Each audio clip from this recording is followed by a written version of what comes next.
So Trump is saying that he has ordered the withdrawal of about 700 immigration agents from Minneapolis.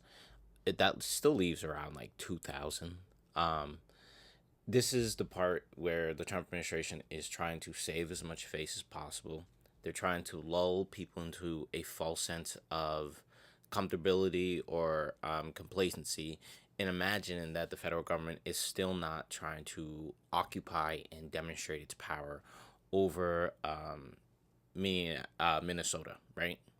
So don't forget that, because they want people to move on, right? Because the Trump administration wants to do kind of a countrywide tour to demonstrate their power.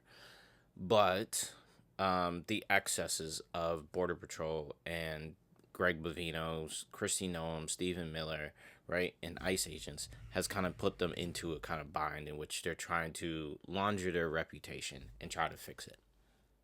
But it like goes to show, right, that these people, for some odd reason, with all their age, right, and all of their kind of experience, they're learning why the government practices restraint, right? These are like unforced errors.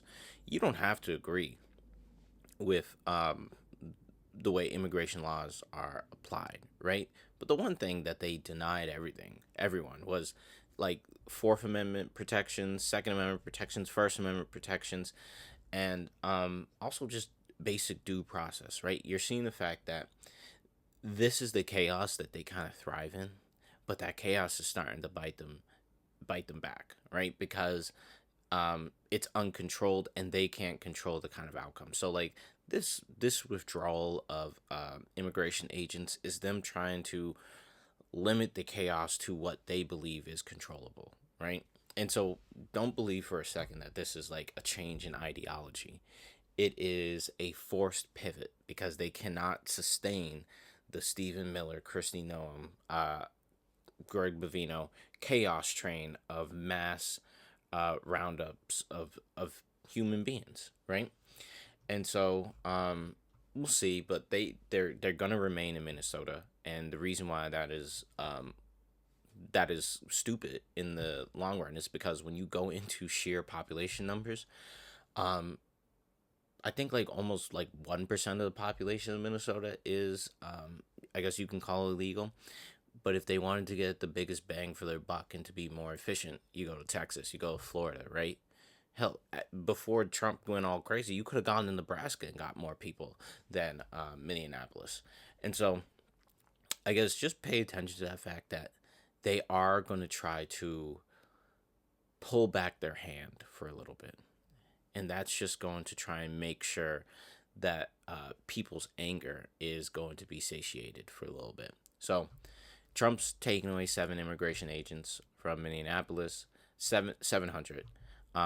Still leaving 2,000. He wants to calm people down. And it shows that this is an issue that people can actually press this administration on continuously because whether you like it or not, this was the people who were voted in. And I don't, people are not going to overthrow Donald Trump. And so there have to be cracks that people push on.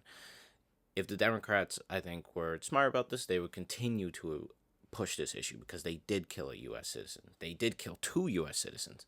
And I think in 2025, I think at least 30 plus people died either through interactions with ICE or in custody.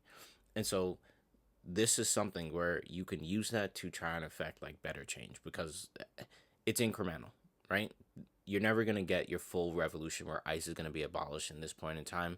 This is showing you that there are incremental steps to try and basically mitigate risk and harm in the short run, right? So we'll see.